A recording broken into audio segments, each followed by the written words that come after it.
Hi, I'm Phil Craig. And I'm Andrew Loney. And together we aim to bring you the most scandalous stories and some of the most scandalous people in history. So thanks for joining us here on the Mongers podcast. Andrew, how was Scotland? Well, it was great. For once, the sun shone. There were no midges. I did the North Coast 500, which is driving around from Inverness, around the top to John O'Groats, along the top and down the west coast. Beautiful scenery. I really recommend it. Did you shoot a stag? No, just a few photographs. So no, but no tourists. Great time to go. Yeah, well, you were obviously too far from Wi-Fi to do the introduction for Anne Cussy. How did I do without you? Come on, be honest. You did very well. In fact, yes, I think you may have a future there. Very good, very good. Well, actually, Anne's show has done really well. It's only 3 days when we're recording this, and it's on its way to 2,500 views on YouTube. Lots of lovely comments. Do you want to hear some? Yes, I would. Yes, no, I read some of them, and people love her as we do. Yes, they do. Rhonda Sweet says, I enjoyed listening to Anne's fascinating peek of a bygone era. Fruity, Bubba, Simmy, philandering for England, fox hunting, Wallace Simpson. My goodness, the 30s must have been fun. I guess, kind of. Yeah, she really brings it alive, I think. She does. What a wonderful way to relax on a Sunday evening, it said Karen M. I think maybe from the other side of the world, because somebody then said, well, I'm listening to it, I'm having breakfast. So we have listeners all around the world, which is lovely to hear. And my one personal favourite, hi Phil, says Almy3767, we really recommend your World War II books. I'm waiting for the new one. So am I. Yes. Oh, good. So you have some fans as well. I have a couple. Great. Well, maybe yes. This will introduce people to the series, which I recommend. Good. Well, thank you for that. I was maybe hoping you'd give me a quote for the cover. One thing I did forget though, and our producer has told me off, is I forgot to mention all the obvious things about please subscribe, please like. If you do like the show, please recommend it to your friends. And if you're feeling generous, you want to give us a couple of quid, or a couple of dollars, there is a thank you button just there for you to use. And you can order books through the site. You can order the memorabilia, the mugs, and also you can look at the backlist. There's some wonderful pieces there. I mean, there's been a lot in the papers this last week about Lord Lucan. We had Laura Thompson talking about that. And I think one of the points made in the comments was so many of the subjects interrelate with each other. You hear about particular characters who pop up in several of the podcasts with different people. So there's a wealth of material there. I don't know how many we've done now, 80 or 90? I think getting on for 80. And several people actually said, why don't you talk to Julian Fellows? Which actually I think would be great fun. I don't have any connection to him, but maybe one day we can get to him. We'll see if we get to him. Yes, I once met him, but that's my only connection. Because we seem to do particularly well with stories, scandalous stories of posh English people, especially from the sort of 20s and 30s and 40s. That's a bit of becoming a sweet spot. Yeah. Well, again, if people have got suggestions of topics we should cover or people we should talk to, always grateful for those. Very good. Very good. Well, Martin Bright is our guest today. Another contact of yours, another top writer that we've managed to attract. Do you want to explain who he is and what he's going to talk to us about? Yes, I mean, Martin Bright had a very distinguished career on newspapers, from the New Statesman, The Observer. He worked in television. He now works for Index on censorship. And he is a historian who has looked at, or investigative historian, I suppose, like many of our writers. And a particular subject of interest is whether there was a death camp on the island of Alderney. This was actually part of the British Isles, or it's a crown colony, isn't it? This is really to talk to time with a report that's just come out about the extent of the death camp on Alderney, or several camps, and how many people may have died there and the circumstances. And he's writing a book on this. So we felt that this would be a good subject to talk about, another serious subject, a different sort of scandal to clearly what Anne talks about. but we do like to mix the serious with the slightly less serious. We do. I should point out, we actually interviewed Martin a couple of days before the report came out.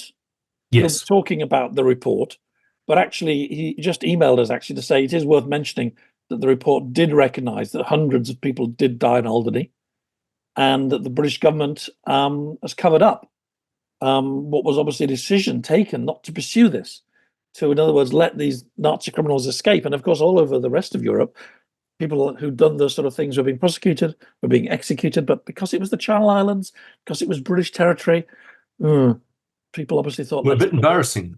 I think the line was, what do you do? Do you reward them and give them a knighthood, or do you and try and bury the whole story, or do you prosecute? And the British took the normal line of burying the story, which is why people like us and Martin are so important, that we can recover these stories. But I think, what was it, about 1,000 people that may have died there out of the 7,000 who were sent there. I mean, the cover-up really was that they sent the material to the Russians and basically passed the buck. And in return, the Russians passed details to some of the Germans who'd killed some of the great escapers. So there was this rather sort of sordid deal done. And I suspect the British knew that nothing would happen. And many of these people who were responsible for these atrocities lived on in retirement in Germany until the 1980s, I think, didn't they? Yes, they did. And if there's another theme to our podcast, apart from posh people sleeping with each other, it's the British state's obsession with secrecy, covering up things, not letting great writers like Andrew get access to documents. The more serious side of what we do, but it's important and I hope interesting too. Yes, no, we'd be interested to know what you think, and I'm looking forward to hearing what he's got to say. As you say, we did record him before this, and we've delayed him for various reasons. But it's a very interesting and rather chilling account of really how the British might have behaved, and if the occupation had succeeded and Germany been able to invade Britain. Yes, well, we will never know, thankfully. All right, let's go talk to Martin. Should we do it? Yep, great. Bye. We're very pleased to have Martin Bright with us this week, who's had a very distinguished journalistic career on a series of papers and news and television programs, but has been writing recently about the possibility of, the extent of the German concentration camp on the island of Alderney, part of the Channel Islands. Can you just give us a bit more background, Martin, on exactly what this story is about? Yes, in terms of the history of the camps on Alderney, in fact, there were more than one. There were four main camps. These were camps for slave workers. These have been known about for some time. One of the camps was run by the SS, and people did die in numbers on Alderney. The reason that I've become interested in this, my instincts are still those of a news journalist, is that the British government has become increasingly concerned to really get to the bottom, to give them credit, to get to the bottom of what really happened on the Channel Islands during the Nazi occupation, during the Second World War. So Alderney being, the third of the main three islands in the Channel Islands, Jersey, Guernsey, and then Alderney. Alderney was largely evacuated at the beginning of the Second World War. We knew historically that there were camps on Alderney, but what we didn't really know was how many people had died there. What we didn't know is why the war criminals that were responsible for running those camps had never been brought to justice. And this has been a long-running sore, really. It's been a gap in our understanding of our national narrative. And to his credit, Lord Pickles, the UK's Holocaust envoy, has decided that this is the year that we need to come to terms with what happened, and that we need to really finally look at the numbers of people who died on Alderney during the Second World War. This is a site of the Holocaust. It's officially a site of the Holocaust, and we don't usually think of ourselves as being hosts of the Holocaust in the British Isles. But the truth is that terrible things happen on Alderney, and we haven't really come to terms with it. Who were the people on Alderney? Were they all Jewish? Were they? I mean, the theory was that they were all slave workers. Most of them were Russian. I think that was the line at the end of the war. But that isn't the case, is it?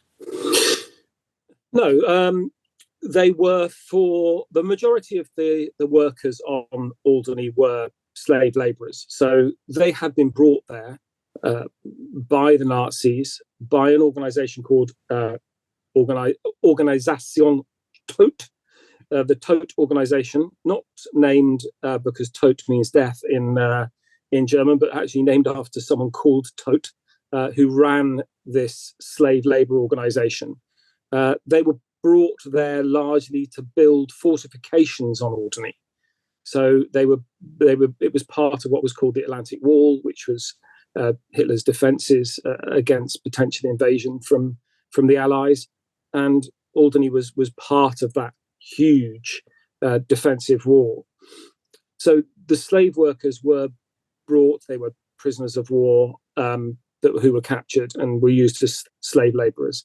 They were Russians, they were Ukrainians for the large part, but a significant proportion of those workers were French Jews, they were Spanish Republicans, there were Czechs, there were people from all over Europe, there were even North Africans who worked there, even North African Muslims who were working in Alderney.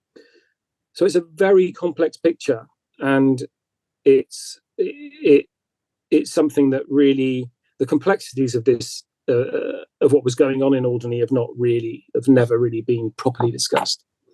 And is this because the islanders being against it coming out, or is it because the government really didn't want the story of the fact that we ourselves have possibly collaborated with the Germans? I think there are a number of reasons, Andrew. I mean, in some senses, we can only speculate, but there is a certain resistance among some Channel Islanders to digging up the history of the occupation. It is clearly embarrassing. It doesn't fit our national narrative of standing alone against Hitler. Alderney is a special case because truly terrible things happened there. We can perhaps understand that in an occupied situation in Jersey and Guernsey, where there are no mountains to hide in, there are no forests to hide in, that any concept of resistance was extremely difficult. Alderney was different in that most people were evacuated. So although people subsequently went back to work on Alderney, the Alderney Islanders themselves were evacuated from the island. So to a certain extent, the Nazis were left to run riot there. And so what you have now is a mixed picture on Alderney itself, where there are some people who really do want transparency, and they do want the truth to be out there. But there are others, it's a beautiful holiday island, who do not want it to be, in the words of one islander, a Holocaust Disneyland, where you have lots of people visiting the sites of the Holocaust there. So it's a mixed picture. The people who died there, Martin, were they executed, or were they worked to death, or was it a mixture of the two? It depends how you define execution. It is believed that the majority of people who died there were worked to death. And so, but that was a policy, right? I mean, that was a Nazi policy, was to work people to death. So it's a form in itself. It's a form of execution. And some of the prisoners on Alderney were worked out. They were worked to exhaustion. and then they were transferred elsewhere. So largely to Neuengamme concentration camp, because Alderney, the camps on Alderney were part of the network that was centered on Neuengamme in Hamburg. So there was an element of that kind of death by exhaustion, but there were instances of people being killed by Nazi officers. There are eyewitness testimonies of that, but these were not extermination camps. So people were not being systematically exterminated, and they were not being gassed. They were not being lined up and systematically shot and thrown into mass graves in the ways that we might have seen in other Nazi atrocities. But I think one of the things that's important is to recognise that just because someone survives the Holocaust doesn't mean they're not a victim of the Holocaust. So there was terrible suffering that happened on Alderney. People did die, and every one of those people who died should be remembered. And indeed, I think every one of the people that suffered on Alderney should have a proper memorial too. And are there memorials? Are there cemeteries? Or is it all been sort of covered up? I mean, there's stories of people looking for submarine defenses after the war, finding bones in the water, and stories of people being sort of falling into concrete and being left there when the balls were being made. There are lots of stories. There are lots of eyewitness accounts. It is extremely difficult to verify these. And one of the reasons that the government has decided to appoint a panel of experts, mainly archaeologists, but historians, to look into the numbers is that there has been a huge degree of speculation about what might have happened on Alderney, and of course, this is an extremely sensitive and contentious area. What status do you give as an investigator or as a historian, indeed, to eyewitness accounts? Do you only count a death as being verified if you can find a body and a grave? What do you do about the fact that Jewish religious law means that you cannot dig up a mass grave or a suspected mass grave if there might be Jewish bodies there? These are all the difficulties that this panel are facing in terms of verifying the numbers. It's very difficult. But you're right, there are eyewitness accounts of people being thrown into the sea in Alderney. There are eyewitness accounts of people being buried in the construction of the Atlantic Wall, it's very important to look seriously at the eyewitness accounts of victims. Otherwise, you risk drifting into the territory of Holocaust denial. But also, the Germans kept quite good records, didn't they, of who was brought in, and presumably there were records of who was taken out as well. Or is that not the case? Or were a lot of records destroyed at the end of the war? But unfortunately, some of the records at Neuengamme were destroyed. There are some good records, some not so good records. One of the things that I believe the panel are looking into is precisely these the German archives and how good they are about Alderney.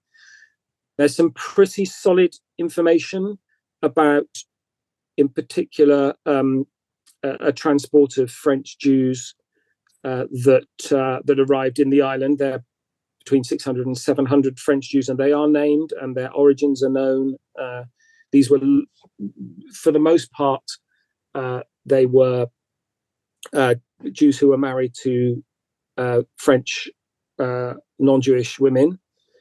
And so in the kind of sick hierarchy of suffering in the Third Reich, they were sent west from the Drancy camp in Paris to Alderney rather than east to Auschwitz. So they were, in that sense, given special treatment because of the fact that they were married to Aryan women.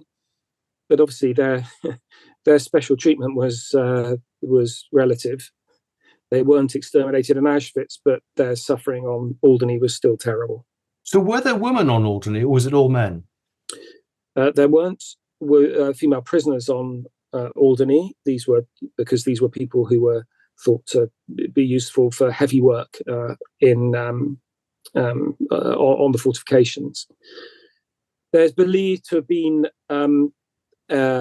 a brothel on Alderney for the German soldiers, and North African women were brought in to service the officers there. Again,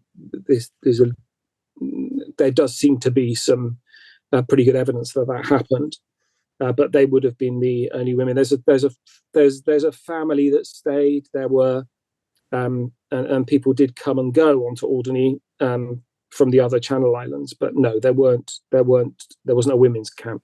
Yeah. So we're talking now about the whole of the Channel Islands. I was saying to Andrew in our introduction, I wrote a book about 1942, about 20 years ago, and I went to Guernsey to do some research and tell a story in that book of one Jewish woman, Teresa Steiner, who was one of, I think, about 12 Jewish people who were arrested in Guernsey, and I think a similar number in Jersey as well. And they were sent in the other direction. They were sent to Drancy, and in Teresa's case, she then ended up going to Auschwitz, where she was executed, killed. But 20 years ago, there were still quite a lot of people around from that time, and people did not want to talk about it, because the truth of the matter is that Teresa and the other Jews of Guernsey and Jersey were basically arrested by British policemen wearing British police uniforms, escorted down to a harbour and put on a boat. And it was all quite polite but firm. We're sorry, but this is what we have to do. And of course, the council had provided the list of who the Jews were to the Germans because they were very thorough. They wanted to get everybody. And as you say, there are these special cases, and it's heartbreaking. Some people are saying, oh, no, but I'm only a second cousin of this man, or my sister's married to a... And some people were let off and some people weren't. But then in other cases, there are these poison pen letters from neighbours saying, this woman next door to me, she claims that she's not Jewish, but we know she is. Come and get her. And this is very much not part of the narrative of the British at war that we want to hear about. And I was told over too many glasses of wine by a local dignitary, it's probably apocryphal, as many things are about Churchill, that Churchill is meant to have said he never wanted to hear the word Jersey or Guernsey again. But he also thought that there are some questions that did not need to be asked about the way people behaved there. But I mean, you talk about, Lord Pickles wanting to get to the answers now, but there seems to have been a very concerted approach by the British to cover this up. I mean, I don't know if you can take us through the I think it's different shame, elements, isn't it? But MI6, wanted the reports from the local archives, never gave them copies as promised. There seems to have been a lot of stuff that vanished. Can you just take us through and test to me that various people who were had been sent to the Russians for some sort of legal redress actually were in British hands and allowed to return to Germany? I mean, it seems to be shocking what went on really until the 1990s. It is, and I do think there's a wider issue about the Channel Islands themselves. I mean, just to briefly address the issue about the Jews that were sent from the Channel Islands to their deaths. This is a matter of deep shame for this country. We did, the Nazi Jewish laws were brought in the Channel Islands, and Jews were handed over. We did collaborate in the, one exterminated Jew is too many, right? So, the fact that there was only a handful of Jews on Guernsey and Jersey is largely irrelevant. If there had been hundreds, we'd have handed over hundreds. The idea that we are exceptional in some way in Britain is really challenged by what happened in the Channel Islands. And indeed, there's some discussion about whether those who were responsible, should have been. There was it's often said that there was a discussion after the war as to whether they should be hanged or knighted. And of course, it made more sense for the bailiffs to be knighted, because that draws a line under what happened. And that is in some ways connected to your question, Andrew, because what we had here in 1945 initially was this realization that, yes, in many ways, of course, what we did as a country in the Second World War was indeed exceptional. In many ways, we did stand alone, and our soldiers were immensely courageous in the battles that they fought. But in the case of Alderney, this was not a heroic story. We did hand them over. We did hand over the Channel Islands, and terrible things happened there. So what do you do at that point? Now, what the government did is they sent investigators, good investigators. So they sent police officers initially, but then they sent an extraordinary character, Theodore Panchev, known as Bunny Panchev, who in some accounts is characterized as a rather junior officer. Why was he sent? What could he do? But in fact, Panchev had been a senior interrogator in the London cage of Nazi captured war criminals. He himself had experience of the Channel Islands, and he was a Nazi hunter. So he went there and he interviewed captured Germans. He interviewed victims. He interviewed Channel Islanders, witnesses, and he came to the conclusion that the atrocities that he likened to the atrocities in Belsen had happened on Alderney, and he provided a list of war criminals that he believed that were either in British hands or should be in British hands and should be tried for war crimes. But at some point in the summer of 1945, it was decided that this would not happen.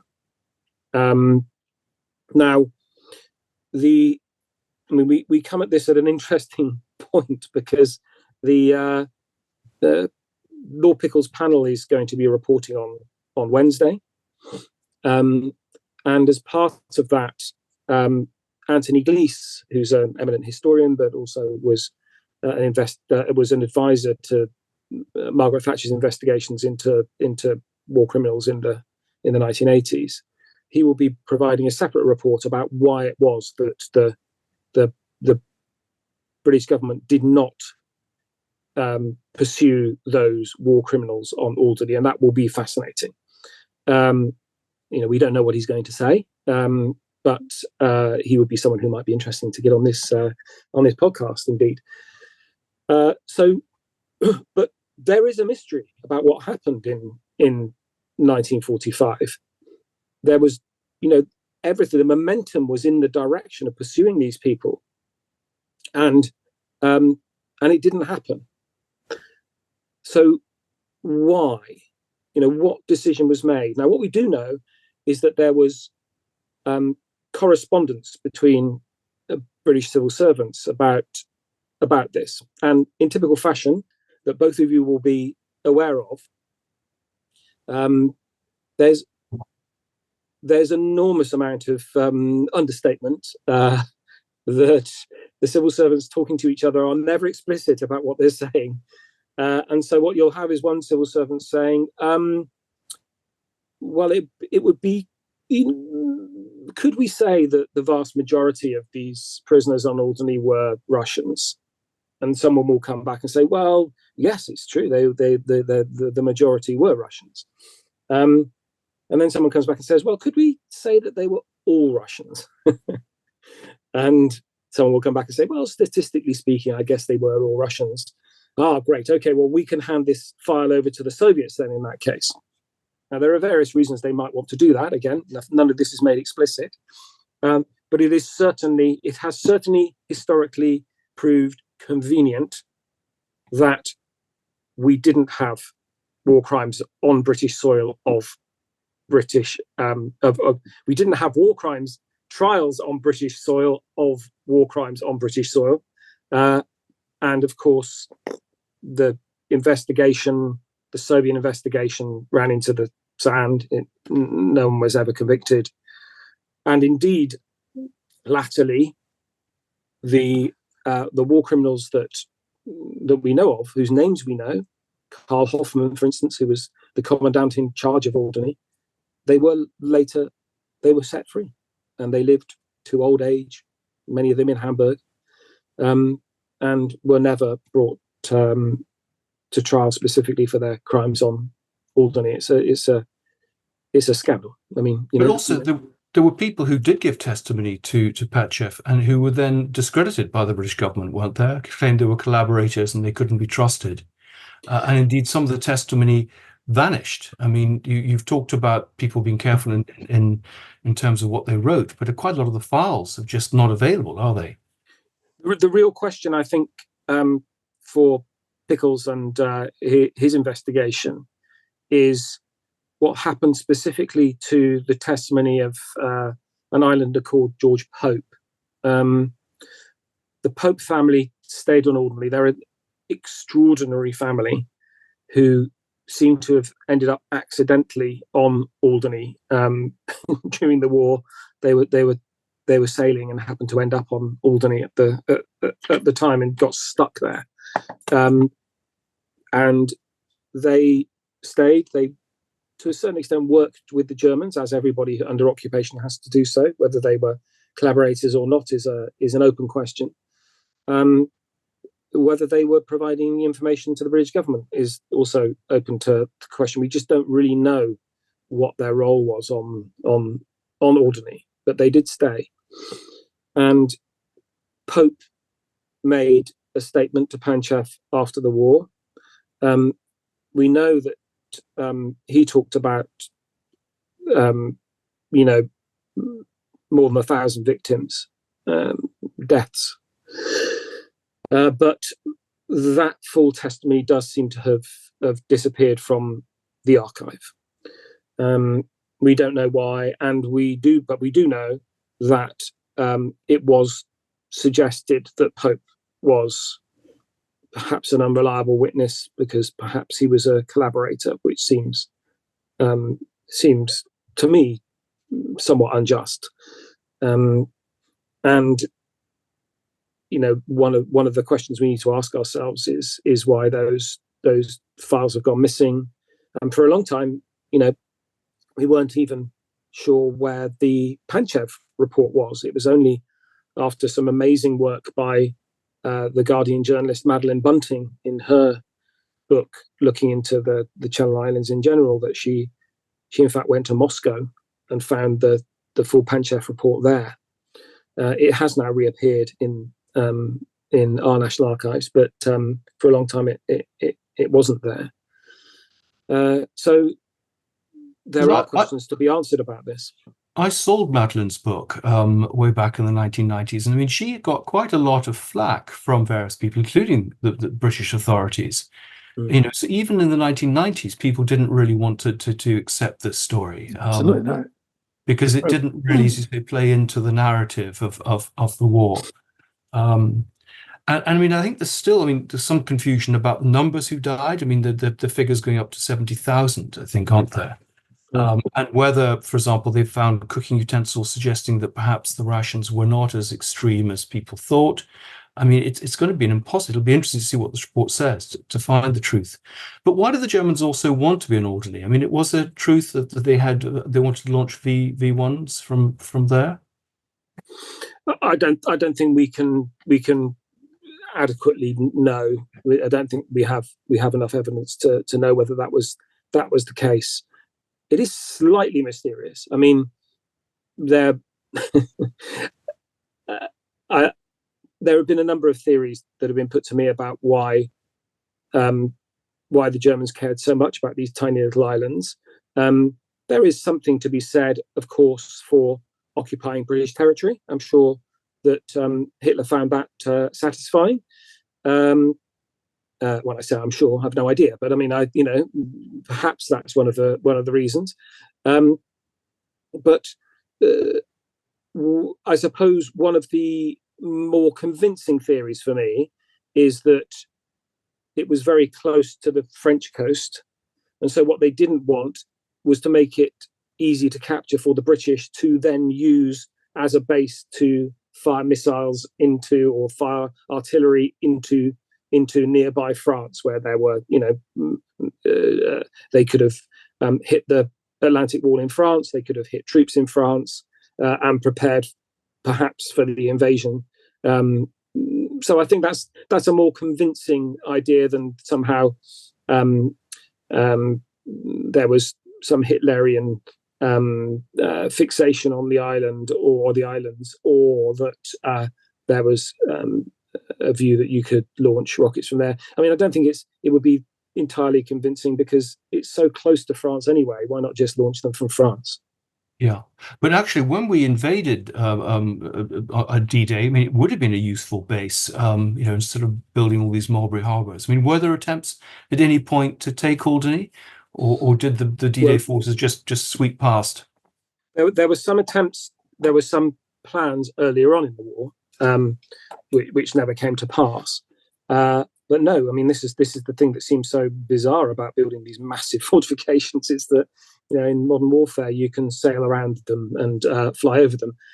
So which is what we did. And in fact, it was it was pretty much a year before the Channel Islands were liberated after D-Day. It doesn't happen till effectively the war is over. Yeah, and there's a lot of people getting very unhappy because they're running out of food, and they feel it's connected to Churchill's displeasure with them. Why are we being left till last? Well, maybe we know a little bit more why, because he didn't think much of them and the way they behaved, whether it's understandable or not. That's perhaps, I don't know whether you agree, Martin. That's what the islanders themselves often say. Well, I mean, I think this. I mean, what you're saying really does.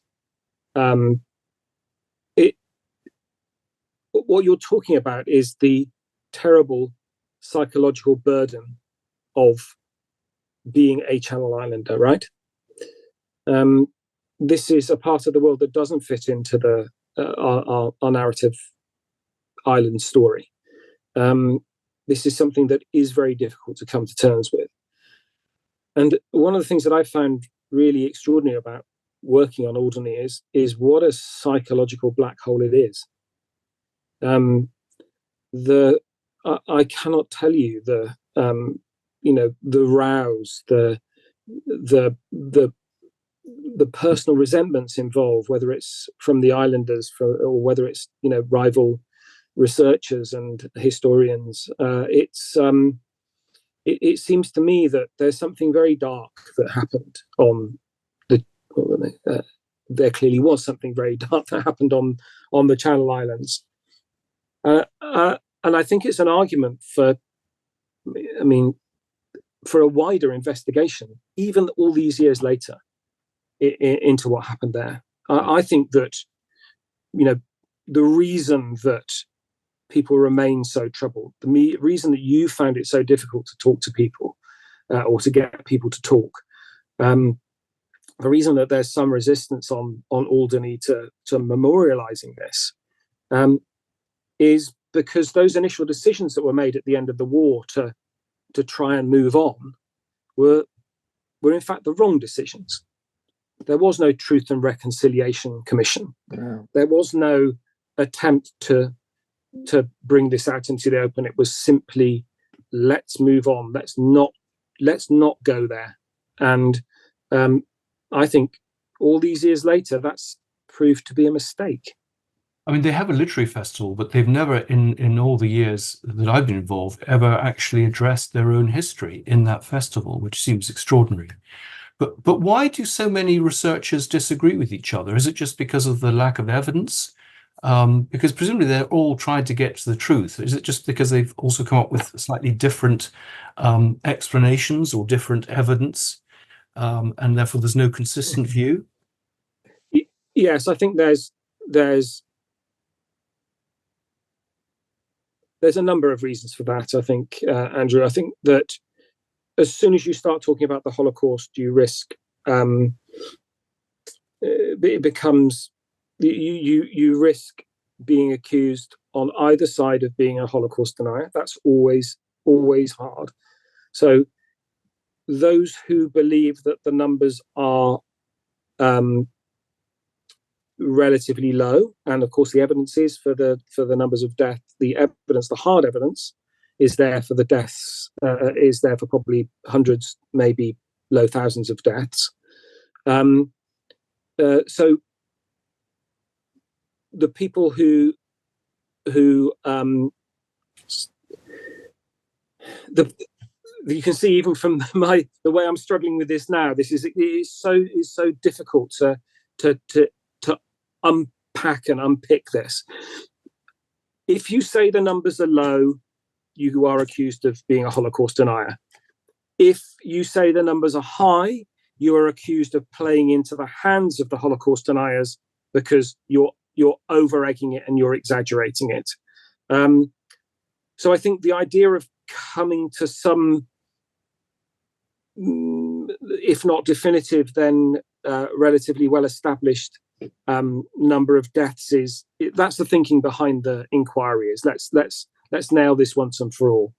But the difficulty is that, particularly for Jewish investigators, is this another example of underplaying the Holocaust? Is this another way of underplaying the Jewish suffering on British soil? And when you start talking in those terms, it becomes a very, very powerful and an emotional debate. And as with all areas of history that you both must come across all the time, people who spent their lives investigating a particular subject have a sense of ownership over it. And don't want to let it go. And this is another element to what's going on here, I think. And there's also been a debate about, in instance, commercializing the Alderney with cables coming across from France and then perhaps being and using wind power, for example. I think there are a whole series of commercial activities which, again, play into this because it would have required excavations through these possible cemeteries. Yes, I mean, how this is how the issue of Alderney came to public attention once again, in recent years, is that there was an attempt to put a cable through Alderney, and it was suggested that would have to go through some of these mass graves, and that some of these mass graves were probably Jewish graves, and so that would be disrespectful. But in fact, I mean, over the years, one of the things that's, I think, really important to emphasize is that over the years, there have been a number of people who've tried to raise this issue in an entirely responsible manner, and to get the British government to properly recognise the atrocities that happened on Alderney.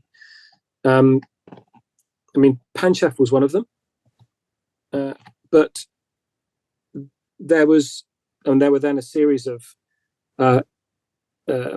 investigations up until 1948 by the United Nations War Crimes Commission, who were taking evidence from the Czechs, from the French, even evidence from the UK of war crimes. So we had a chance right up until that was closed down in 1948. So it wasn't just 45; it was 48. Then in the early 80s, you had this extraordinary character that we haven't even talked about, Solomon Steckel, who was South African Israeli archaeologist,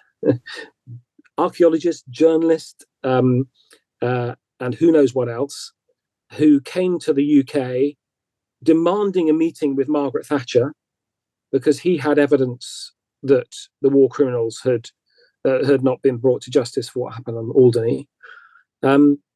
He didn't get his meeting with Margaret Thatcher, but he did manage to get meetings with senior civil servants who, again, in their typical British exceptionalist fashion, said, "Oh no, nothing to see here. Who is this crazy, eccentric Israeli who's come to see us? You're saying that we let these guys go free? Surely not. That's not the British way." And Steckel published his book, The Alderney Death Camp, which was a pretty sensationalist paperback. Published his claims on the front page of the Observer newspaper, and didn't get an answer from the British government. However, a year later, unfortunately, by which time poor Solomon Steckel had died, the British government were forced to admit that he was right, and that indeed these war criminals had been in British custody, and we had let them free, and we had set them free. And it's particularly annoying because at the exact same time that these people are not being prosecuted, the British government is being very rigorous. I'm writing about Belsen at the moment for a book on 1945, and about a family of Dutch Jews who miraculously survived. But the investigation into Belsen was very, very impressive. And a lot of people were put away, and indeed a lot of people were executed. And if the crimes in Alderney are comparable, and I think you said that they are, not so much like gas chambers as more working people to death, malnutrition, ill health, disease, untreated, then the comparison is very stark. It may even be the same as civil servants saying, well, we'll prosecute these guys, but these guys, we'd better let them go. I mean, that's really bad. Well, there is correspondence saying precisely that there is even more reason to prosecute the war criminals on Alderney, precisely because it's British soil. Exactly. Yes. I mean, there's the technical detail of the fact that it's part of the British Isles, it's not part of the United Kingdom, that it's a crown dependency. It's not, but everybody understands it as British soil. Yeah. And so surely they had a responsibility to prosecute. Well, they did have a responsibility to prosecute. I think we know that now. And you can call it a cover-up. You can call it pragmatism. You can call it acting in the national interest. Perhaps during a period of a national mourning of austerity and hardship, and the last thing we needed was a series of war crimes trials in British courts. I'm sure those discussions were had, and understandably so. But for goodness sake, you've got some serious atrocities that were committed here. We know who did them. You have investigators going in who are chasing war criminals around Europe, and right on our doorstep we have these criminals, and some of them are in custody, and yet we don't prosecute them. It's shameful. It is a genuine scandal. It's such an interesting conversation, Martin. I'm so glad we're having it. I mean, the French and Spanish on the island. So did the French and Spanish not want to pursue something after the war? Well, it's very interesting. Of course, we have to recognise that Spain was still a fascist government after the war. So these were Republican prisoners. So they didn't care about them. It's very interesting, though. Now they do care. So this may begin to play a part in the pressure on the British government to recognise what really went on. France, the French were desperate to prosecute people, and indeed there was a trial in France of two war criminals called Evers and Adler, and Jewish victims on Alderney, did give evidence in that trial in France, but we, the British, did not provide evidence that we had. They refused. And so, although Adler and Evers were convicted, they weren't convicted for crimes on Alderney. They were convicted for crimes elsewhere. And again, I mean, that's amazing. That's an amazing detail. Yeah, this is a really serious trial. You can front page of French newspapers. This was part of the series of French war trials of collaborators, and the fact that we didn't provide evidence that trial is terrible. So yes, the French wanted to convict, and we now have evidence thanks to the work of Professor Dan Plash at SOAS on the war crimes investigations up until 1948. We also know that the Czechs wanted to bring trials of Nazis on Alderney. What happened to the Germans? I mean, you talked about some of the senior Germans who were just allowed to return to Germany, having been part of the London Cage, been interviewed there. But I understand one German stayed and married a local girl. I mean, what happened to the more junior Germans? Were they just shipped back as prisoners of war and back to Germany, and that was it? Yes, I mean, there were a good number of Germans that were named by Panchev. So we could have brought quite a few of them to trial, but the ordinary Germans were largely just shipped back, and very few. I mean, the example you give, there were very few examples of that on Alderney, and I mean, I think we have to come to terms with the fact that very few German war criminals were ever brought to justice. We know about the high-profile trials, but I don't know the figure precisely. But it's over 90% of war criminals were never brought to justice. And these are war criminals. I mean, these are not just. Depends how you define a war criminal. Obviously, I mean, depends how you define how you decide on the guilt of the wider German army, or indeed the wider German people. Arguments about this all the time, as we know. But yes, I mean, there's some very interesting stories about the final transports out of Alderney, through occupied Europe, as the resistance was mounting. I mean, it wasn't easy they wanted to get the prisoners out. There were transports, some of which were attacked by the resistance in Belgium and the Netherlands. And again, these are amazing stories that need to be told and are not really part of our history. These were tales of. There were some tales of great heroism, and there are tales of villages in Belgium that sheltered Jews who'd escaped from the convoys out of Alderney.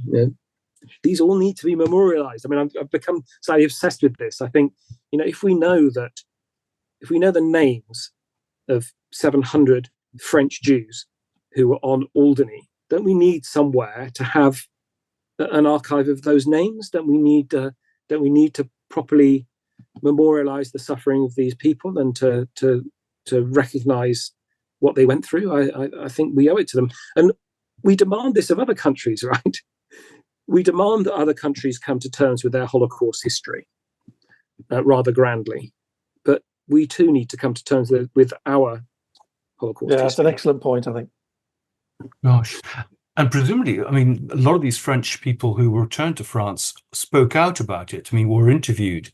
So we have a lot of testimony from at least the French survivors and maybe stuff in Czech files or whatever now. So it seems to me that we may discover more as time goes on, and maybe particularly after this report. Well, we should have you back when the report's published. Well, that's going to be very soon. What's published on Wednesday? There are a number of. I mean, there are some. There are some interesting contributors. I mean, the panel members are really interesting in themselves, and I mean, also one of the people who's been driving this, Marcus Roberts, who's a Jewish historian who, is convinced that the numbers of Jews that died on Alderney are much higher than the official records are saying. It truly is one of the great World War II untold stories, isn't it? It is. It really is. It really is. Yeah. Well, we must have you back. Thank you for helping us tell it, and we'll keep our fingers crossed for the report, and we'll keep in touch, because I'd love to know more about this. It's just so compelling.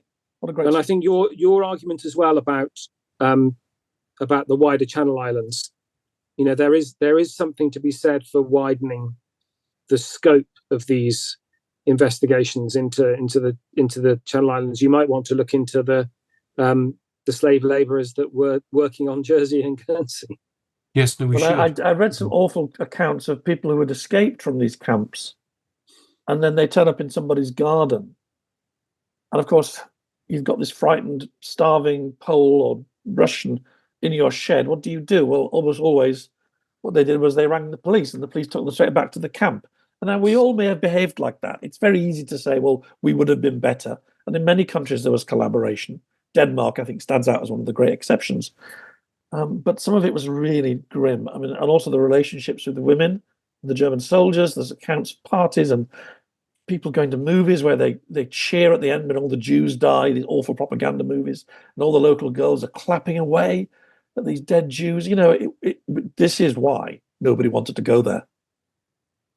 Yeah. Well, scope for more podcasts, more books. I don't think we're going to be very popular in the Channel Islands, but thank you, Martin. Thanks. That was terrific. terrific. Yeah. Really, really good to talk to you. Good to speak to you. Good luck. Look forward to talking further. Congratulations on your work. Bye. Bye. Well, that was very sobering, and an important, I think, episode to do. I'll be very interested to hear what people feel and how that develops, and whether people will now start looking at Alderney and Jersey and Guernsey as well. But it raises some very important questions about occupation. It does, certainly does. And what a great guy. I mean, one of those, we've had a lot of terrific reporters on our podcast, and he was certainly one of them, really clear, really strong, determined. Just the kind of person that isn't really being trained anymore, since there's very little investigative journalism that's actually happening.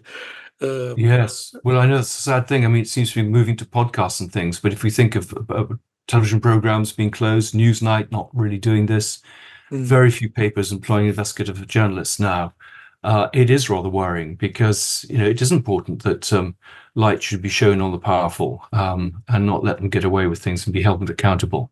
That is very true. And next week, actually, we've got another terrific investigative journalist coming on to talk about several stories, but one of them a really fascinating and long unexplored mystery of the Estonia, which is a ferry which I think you worked on, didn't you, as a TV program at one point? Yeah, I've looked at that story myself. But the guy who we're talking to, Stephen Davis, another really top-class investigative journalist, has been digging into the story of unexplained sinking of a ferry in the 90s, which is all about allegations about arms smuggling, the involvement of the Soviet. Well, it wasn't the Soviet Union; it was the sort of very early years of the new Russia. And Western intelligence services and dark deeds in the Baltic. Dark deeds, that's a good title. And also dark deeds in the Middle East. I mean, he's going to touch, I think, on the Kuwait flight that we talked about earlier with Norman Baker, which he wrote a book about. So again, one of those good examples of crossover between some of our writers and subjects. Indeed. We are growing a family, a repertory company. It is. Top-class people, and that's because we get listeners, and that's because people are tuning in, and thank you for doing that. And please stick with us. Yep, please subscribe, please like, and please listen. Please like, please listen, and please comment. All right. All the very best, and see you next week. See you next week. Bye. Thank you for listening to the Scandal Mongers podcast. This has been a Podcast World production. You can get in contact with our show by emailing team@podcastworld.org, placing Scandal Mongers in the heading, or via our social media links within the show's bio.